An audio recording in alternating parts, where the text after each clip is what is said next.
할 수 있어서 참 감사합니다. 주의 은혜가 여러분들의 삶에 넘쳐나시길 주의 이름으로 축복합니다. 말씀 전하기 전에 귀한 분이 한 분 오셔서 소개 한번 하려고요. 우리 캄보디아에서 오신 중령, 공군 중령이신데 위살이셔요. 네, 이름이 위살 중령님이 오늘 학위과정 1학년 예치랍니다. 안보 정책 처음 오셨는데 잠깐 한번 일어나 주실 수 있어요? 네, 한번 인사 한번 하면 박수 할까요? 네, 감사합니다. 감사합니다. 감사합니다. 네. 예전에 한번 한국에 계셨을 때는 신앙생활을 이렇게 하셨었다고 네, 그래 들었고요. 조금 하셨고 또 다시 이곳에 오셔서 함께 교회에서 예배할 수 있어서 감사합니다. 자주 얼굴 뵙고 또 신앙생활 안 했으면 좋겠습니다. 오늘 저는 시편 84편 성서 읽은 말씀을 통해서 하나님의 은혜를 함께 나누려고 하는데요. 오늘 말씀을 통해서 우리가 하나님의 놀라운 은혜들을 경험하는 귀하고 복된 시간이 되었으면 좋겠습니다. 오늘 시편 84편 하면 그 히브리 성경책에는 그게 1절로 되어 있는데 우리는 그냥 제목처럼 딱 되어 있는 게 보면 고라 자손의 시라고 여러분들 성경책에 그렇게 되어 있을 겁니다. 조금 좋은 성경책을 사셔야 그게 쓰여 있습니다. 고라 자손의 시라고 이렇게 되어 있는데요. 고라 자손의 시가 시편이 11개가 있어요. 42부터 49, 84, 85, 87, 88편이 고라 자손의 시인데요. 고라라고 하는 사람이 그 레위 족속이거든요. 모세와 이렇게 먼 친척 좀 되고요. 아론의 아들들은 제사장 역할을 했다면 고라와 그 후손들은 교회 그 성막에서 봉사하는 일들을 했는데 민수기 16장에 보면 고라, 다단, 아비람, 온이라고 하는 사람들이 레위 사람들인데 이 사람들이 모세와 아론의 반란을 일으켜요. 왜 니네만 제사장이고 니네만 특별하냐? 우리도 레위인이고 우리도 하나님 일한다라고 하면서 반란을 확 일으키거든요. 근데 하나님이 이것을 잠재우시면서 땅을 가르시고 그 사람들이 이렇게 읽어보세요. 이렇게 하셨어요. 심판을 심각하게 하셨죠. 그런데 하나님께서 그들을 완전 죽이진 않으시고 레위 사람들, 그 고라 자손들을 남기셨고요.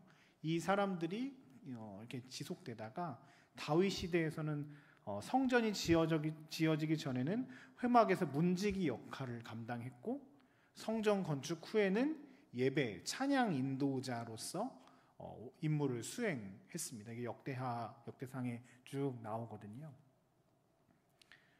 자기 조상이었던 고라라고 하는 그 이름을 계속 쓰면서 우리는 고라 자손입니다 라고 할 때는 자기 조상님 그리고 자기 가문이 행했던 죄악들이 이렇게 드러나는 거잖아요. 그러면 우리는 그것들을 좀 지우고 싶을 거 아니에요. 고라 자손이라고 하는 그것들을 좀 지우고 싶을 거 아니에요. 그런데 그걸 그대로 쓰면서 하나님 앞에서 찬양하는 일들을 하는 거면 부족한 저희를 죄 많아서 죽을 수밖에 없는 하나님의 권위에 대항해서 우리가 큰 벌을 받았던 우리 조상이지만 하나님이 우리를 다시 사용하셔서 이 귀한 성전에서 찬양할 수 있게 하신 것, 그것을 늘 기뻐 감사하며 그들은 예배하고 찬양을 했을 것 같거든요. 고라 자손이라고 하는 이름을 그들이 늘 붙여서 그 시를 계속 써내려가고 예배를 인도했다는 것은 그런 의미가 있을 겁니다.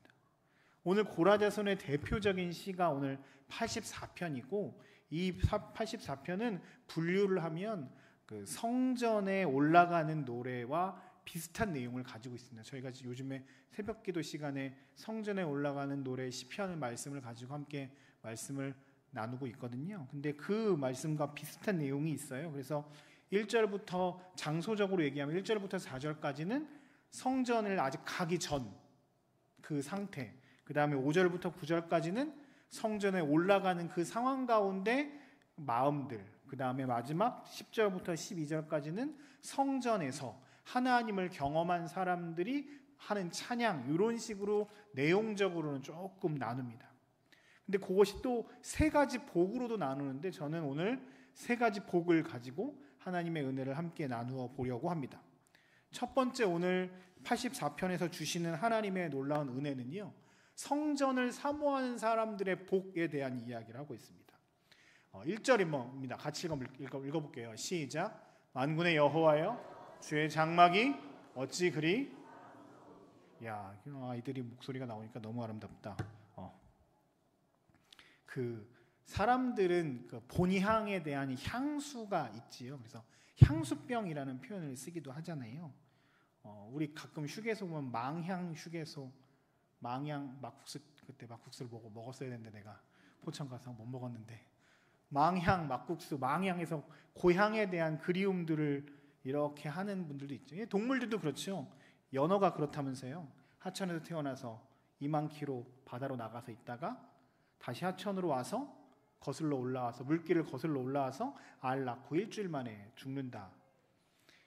인간은 그 고향, 본향, 원래 태어난 곳에 대한 마음이 있을 뿐 아니라 그리스도인들에게 있어서 이 본향, 가야 할 곳이 있지요. 하나님 나라, 천국 있죠. 오늘 시편의 기자는 자신의 근원에 대한 이야기를 합니다. 성전, 하나님 계신 곳, 하나님, 그것에 대한 갈망, 소망이 있습니다. 하나님에 대해서, 성전에 대해서, 하나님의 임재하시는 그곳에 대한 소망을 가지고 여호와의 장막이 어찌 그리 아름다운지요 라고 찬양합니다. 더 나아가서 2절 보시면 이 사람의 마음이 절절하게 드러납니다. 내 영혼이 여호와의 궁정을 사모하는데 얼마나 사모하냐면 마음이 쇠약해졌대요. 내 마음과 육체가 살아계시는 하나님께 늘 부르짖습니다. 하나님께 가야겠는데 하나님 사모하는 마음이 큰데 내가 아직 가지 못해서 내 마음이 쇠약해졌습니다. 향수병에 걸렸고 이거 가고 싶은데, 너무 가고 싶은데 이 갈 수 없는 이 마음에 대해서 너무 힘들다, 어렵다, 마음이 쇠약해졌다, 풀이 마르듯이 내가 그렇게 되었다. 하나님에 대한 애타는 갈망이 절절하게 드러납니다. 혹시 기억나시나요? 저희 코로나 시절에 군인 교회들이 문을 이렇게 닫았었잖아요. 제일 먼저 교회들 중에서 문 닫고 제일 나중에 교회 문을 열었던 기억이 있습니다. 제가 있었던 그 코로나 시절을 겪었을 때 제가 저기 전방에 있는 부대 사단에 있었는데 저희 사단에 있던 한 대대의 인원들이 그 옆에 있는 교회, 그 군인 교회였어요. 거기. 근데 군인 교회가 이렇게 그 울타리가 이렇게 있고 울타리 안에 여러 부대가 섞여 있는 부대였는데 그 교회에서, 군인 교회에서 처음으로 코로나가 확산이 됐어요. 그 연대 교회에서, 여단 교회에서. 그래서 저희 애들도 거기에 가 있어서 그 저희 사단과 그 주변에 있는 부대들은 이 코로나에 민감한 상황이었는데 교회에서 처음에 부대원들이 걸리려고 막 이러니까 엄청 민감했었습니다. 제가 군종 참모였는데 저는 거의 늘 죄인이었죠. 머리를 들고 다닐 수 없었고, 제가 섬기고 있는 사단 교회는 특별히 또 부대 옆에 있는 것도 아니고 그 시내 한복판에 이렇게 있고, 우리 성도들의 대부분이 민간인이랑 예비역들이 대부분인 교회였거든요. 그러니까 민간인인 거죠. 군대 입장에서는 군인들만 쓰는.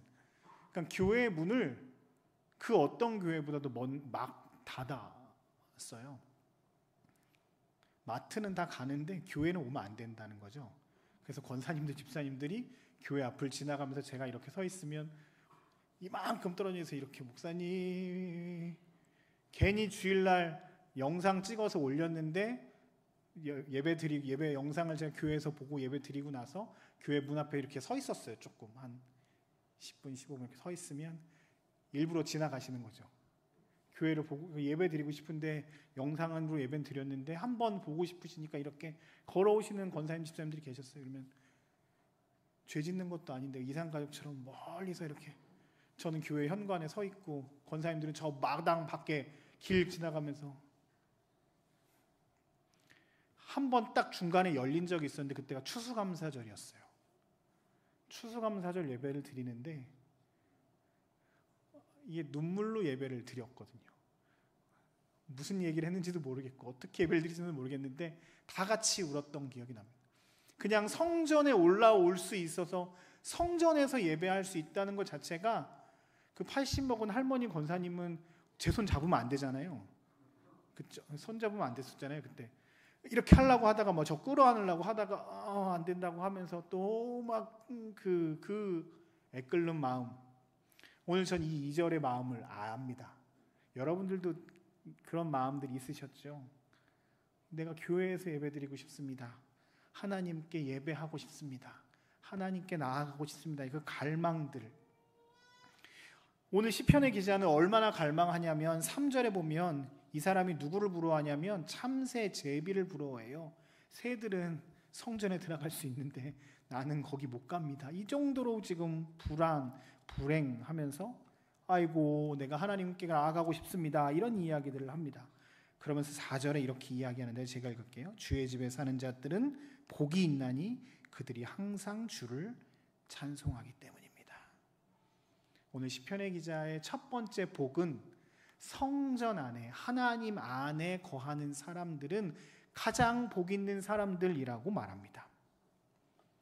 여러분들은 어떤 복을 복이라고 생각하시나요? 우리는 복하면 우리 눈에 보이는 반짝반짝한 것들을 복이라고 생각합니다. 금값이 많이 올랐다면서요? 네, 많이 있으면 좋겠네. 반짝반짝한 돈, 금은 보화들, 혹 뭐 세상에서의 성공, 진급, 뭐 명예. 오늘 시편의 기자는 내가 다른 그 무엇보다 하나님 안에 거하는 것, 성전에 올라가는 것, 하나님께 나아가는 것, 하나님의 놀라운 은혜를 경험하는 것, 그것이 나의 가장 큰 기쁨입니다. 하나님 안에 거하는 것이 나의 가장 큰 기쁨입니다라고 고백합니다. 그가 받은 은혜가 너무 크기 때문입니다. 하나님께서 나와 함께 하셨고 하나님이 나를 지키셨고 하나님이 보잘것없는 우리를 사랑하셔서 자녀 삼아 주셨다고 하는 이 놀라운 구원의 은혜가 그의 삶에 가득 채워졌기에 그 무엇보다 하나님 안에 거하는 것이 나에게 가장 큰 기쁨입니다라고 하며 성전을, 하나님을 사모하고 있습니다. 여러분들은 어떤 복을 추구하고 살아가고 계십니까? 주님 안에 복이 있습니다. 주님 안에 생명이 있습니다. 그 안에 기쁨이 있습니다. 그러기 위해선 주님에 대한 놀라운 은혜들을 늘 경험해야 합니다. 그저 주님 복입니다라고 하는 것으로 끝나는 것이 아니라 교회 안으로, 말씀 안으로, 신앙 공동체 안으로 들어오셔야 합니다. 말씀의 자리에, 기도의 자리에, 은혜의 자리에 함께 하셔야 이 은혜가 우리 가운데 크다는 것들을 느낄 수 있습니다. 하나님으로 인한 복이 가장 크다, 즐겁다, 이 고백들이 우리의 고백이 되길 주님의 이름으로 축복합니다. 두 번째, 오늘 말씀을 통해서 주시는 복은요, 순례길을 걷고 있는 자들이 받는 복에 대한 말씀을 하십니다. 5절 같이 한번 읽어볼게요. 시작. 주께 힘을 얻고 그 마음에 시온의 대로가 있는 자는 복을 잇도다. 아멘. 아까 제가 이야기한 것처럼 두 번째 단인데, 두 번째 단은 이제 성전으로 올라가는 과정 가운데 있는 사람들이 찬양한 것처럼 시를 만들어 놨다고 이야기했죠. 이스라엘 사람들 1년에 3번 원래 예루살렘 성전에 가는 것으로 되어 있습니다. 뭐 6월절, 7.7절, 장막절에 올라가는데, 근데 그게 매번 3번씩 올라가기가 쉽지가 않았어요. 뭐 차가 있는 것도 아니고, 그리고 걔네들 올라가려면 이게 양, 소 끌고 올라가야 되고, 혼자 갈 수도 없고 가족들이 다 같이 가니까 한 10일씩 20일씩 걸리는 일이었을 거잖아요, 멀리 살면. 그러니까 매번 갈 수는 없었을 거라고요. 근데 그 걸어가는 그 길이 기쁨으로 갔지만 그 길이 행군길인데, 그치, 이렇게 울면서 힘들 거 아닙니까? 엄청 어렵죠. 그리고 그 끝에쯤 되면 예루살렘 성전이 이렇게 산이거든요. 다 이렇게 났다가 이렇게 올라가거든요. 높이 있거든요. 맨 마지막 이제 보이는 마지막 고바위로 올라가는 그 길이 어렵고 힘들잖아요. 그런데 딱 올라가고 나서 예루살렘 성전이 보이는 그 길 쭉, 우리로 얘기하면 광화문 8차선, 16차선 도로같이 시온의 대로가 쫙 있어서 그 위에서부터 이렇게 성전까지 올라가는 길이 쭉 열려 있거든요. 거기에 딱 올라갔을 때 그 사람들의 감격이 어떻을까요? 다 왔다. 이제 다 왔다. 순례의 길은 참 힘들고 어렵습니다. 기쁨으로 시작했지만 원망과 불평이 나올 때도 있고, 그 길을 가는데 보면, 오늘 본문에 보면 눈물 골짜기 같은 여러 가지 어려움들이 그들의 삶에도 있습니다. 순례의 길이 그저 성전에 올라가는 길일 뿐만 아니라 우리의 인생을 비유하자면 존버년의 철로 역정처럼 우리의 삶이 하나님 나라 가는 그 길 가운데 있는 순례자의 길이라고 한다면, 우리의 삶도 하나님께 나아가는 그 길 가운데 늘 즐겁고 행복한 일들만 있었으면 좋겠지만, 우리의 삶에 눈물 골짜기, 어둠의 골짜기가 있을 수도 있겠죠. 혹 여러분들의 삶에 지금 어둠의 골짜기를, 눈물 골짜기를 걷고 계시는 분들이 계시다면, 하나님의 위로하심과 하나님의 도우심이 여러분 삶에 넘쳐나시길 주의 이름으로 축복합니다. 그리고 기억하셨으면 좋겠어요. 그 길의 끝에는, 이 길의, 순례의 길의 끝에는 반드시 우리의 본향 천국, 하나님의 나라, 주님 품이 있다는 사실을 기억하시고 그곳에서 좌절하지 마시고 걸어 올라가시는 여러분들의 삶이 되었으면 좋겠습니다. 오늘 그 길을 걸어가는 사람들에게 주님께서 은혜를 주시는데요, 그 중간 가운데 6절 보실래요? 주님께서 눈물 골짜기를 지날 때 그곳에 뭐가 있는데요? 많은 샘이 있을 것이고 이른 비가 내려진대요. 이 이스라엘 지역에 광야가 많이 있잖아요. 올라가는 길에 광야가 많이 있잖아요. 중간중간에 오아시스 같은 샘들이 이렇게 종종 있거든요. 거기로 이렇게 마을이 형성되어 있어요. 샘을 만나면 어떨까요? 엄청 행복하고 좋은 거잖아요. 쉴 수도 있고 하나님의 은혜를 느낄 수도 있고. 눈물 골짜기를 걷다가 여러분들이 샘을 만나는 은혜가 있었으면 좋겠어요. 이른 비는 뭐냐면, 이스라엘은 건기가 굉장히 길고 건기와 우기가 딱 나눠져 있는데, 우기가 빨리 안 시작하니까 농사를 지으려면 조금 이른 비가 먼저 조금 내려줘야 이 농사 시작하기에 좋거든요. 그래서 이른 비를 조금 주님이 먼저 내려주시면 농사가 한 해가 잘 될 수 있는 거고, 늦은 비도 마찬가지예요. 우기가 딱 끝났으면 조금 더 비가 와야 이게 식물이 잘 자라는. 그래서 늦은 비와 이른 비를 주시는 하나님께서 우리의 삶에 가장 필요할 때 필요한 것들을 채우신다라고 하는 고백이거든요. 그게 그냥 관용어구예요. 이른 비와 늦은 비를 주신다. 여러분 삶에 하나님께서 때에 맞는 이른 비와 늦은 비를 내려주시고 놀라운 하나님의 은혜들을 주시기를 주의 이름으로 축복합니다. 그리고 오늘 점심때 저희가 학위과정 분들이랑 같이 이야기를 나눴는데, 혹 여러분의 이 과정 가운데 우리 국방대학 교회 이 1년 2년의 과정이 여러분들에게는 어떤 의미이신지는 잘 모르겠어요. 이곳이 샘이라면 그냥 오늘 목 축이는 걸로 끝나는 것이 아니라 물도 좀 저장하셔야 되고, 가는 길을 잘 하시기 위해서 이곳에서 누리는 것뿐만 아니라 이곳에 하나님께서 보내신 이유와 목적들을 깨닫고 이곳에서 더 깊이 하나님을 만나는, 하나님의 은혜를 경험하는, 샘의 기쁨을 경험하는 여러분들의 삶이 되었으면 좋겠습니다. 다른 것으로 채우시지 마시고 주님 주시는 샘을 여러분 삶에 채우셨으면 좋겠어요. 얼마 안 남았어요. 이러면 2학년 분들 지금 막 쓰러지려고 그러시더라고요. 아까 보니까 8월 말이잖아요. 9월 추석 중간 지나면 벌써 끝났고, 10월 개천절 지나고 한글날 지나면 10월 벌써 반 가고 11월이면 가시는 거 아니에요? 제가 너무 노골적으로 얘기했습니까? 얼마 안 남았다는 이야기를 하는 겁니다. 이 은혜의 샘을 경험하는데 얼마 안 남았어요. 지금 이러고 있을 시간이 없어요. 저만 마음이 급한가요? 네. 여호와의 은혜를, 이 놀라운 은혜들을 경험할 때가 얼마 남지 않았습니다. 이런 교회가 어디 있어요? 이렇게 찬양팀 멋지게 예배하는 곳이 군인교회 중에 우리 찬양팀밖에 없을걸요? 이런 멋진 데 없어. 이렇게 교회에서 예배하고 구역에서 함께 하고 이런 은혜를 경험하는 데가 어디 있어요? 설교는 제가 좀 잘하겠습니다. 저만 늘 잘하면 되니까. 이런 교회 없다고요. 이곳에 있을 때 더 큰 은혜를 누리시고 샘을 누리시고, 그래서 그 순례의 길을 가늠에 있어서 결단하고 헌신해서 그 힘을 얻고 가시는, 다른 것으로 채우는 것이 아니라 하나님의 은혜를 채우는 이 기간들이 되셨으면 참 좋겠습니다.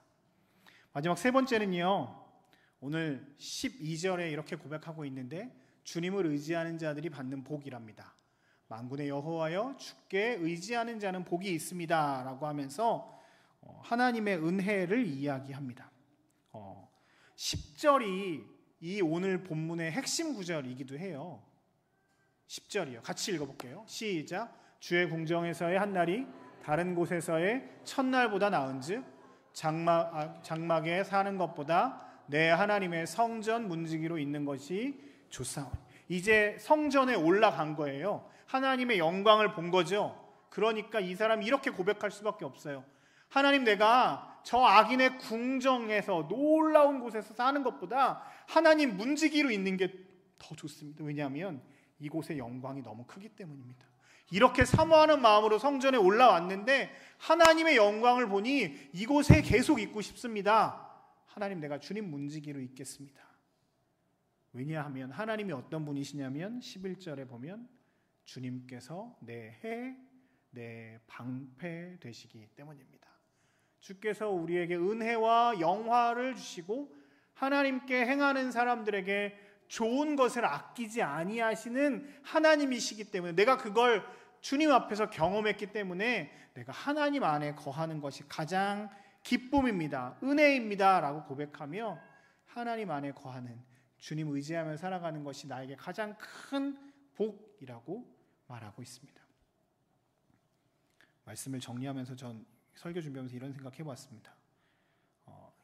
혹시 그 SNS 이렇게 하시나요? 인스타, 페이스북. 근데 전 그 인스타나 페이스북 이렇게 하진 않는데, 가끔 이렇게 어떤 소식들이 궁금해서 이렇게 카톡 프로필이라도 이렇게 보면 세상 사람들은 다 너무 다 잘 먹고 잘 사는 것 같지 않으세요? 인스타에 올라오는 거 보면 이렇게, 우와, 나 어디 갔었다, 찰칵, 나 이런 거 경험했다, 찰칵, 해외여행 갔었다, 찰칵, 나 이거 샀다, 신발 샀다, 찰칵. 그 속마음은 나 이 정도 누리고 있어, 이런 거 가지고 있어, 이것들 조금 이렇게 드러내고 싶은 거고, 혹시 그 마음 가운데 우리에게 주시는 복과 은혜가 반짝반짝한 것들이 나에게 가장 큰 복입니다 라고 생각하는 것은 아닌가? 지금 시대가 계속 그렇게 흘러가는 것은 아닌가 싶습니다. 인스타를 하지 말라는 말은 아닙니다. 하십시오. 그런데 혹 우리도 그저 그렇게 사람들처럼 흘러가는 사람들처럼 하다 보니까 그것들, 반짝반짝하는 것들이 나에게 가장 큰 복입니다라고 그냥 그렇게 살아가는 것은 아닌가라고 하는 생각들을 하게 됩니다. 오늘 시편의 기자는 하나님 찬양하고 하나님 안에서 힘을 얻고 오로지 하나님만 신뢰하는 사람이 복을 얻을 것입니다. 영원한 하나님의 나라를 경험할 것입니다. 세상 사람들이 느끼지 못한 놀라운 은혜와 영광을 경험할 것입니다 라고 고백하고 있습니다. 가장 좋은 삶이란 고통스러운 삶 가운데서도 하나님을 소유한 삶입니다. 세상이 어떻고 환경이 어떻든지 간에 주님 안에 거하는 문지기의 삶을 더 기뻐합니다라고 시인은 고백합니다. 우리 모든 성도들이 이런 고백들이 있었으면 좋겠습니다. 우리의 가장 큰 소원이 하나님 안에 거하는 것입니다. 주님 주시는 은혜를 누리는 것입니다 라고 고백하며 그 안에 있는 기쁨들을 늘 누리시며 주님을 찬양하며 나아가는 저와 여러분들의 삶이 되시길 주의 이름으로 축복합니다.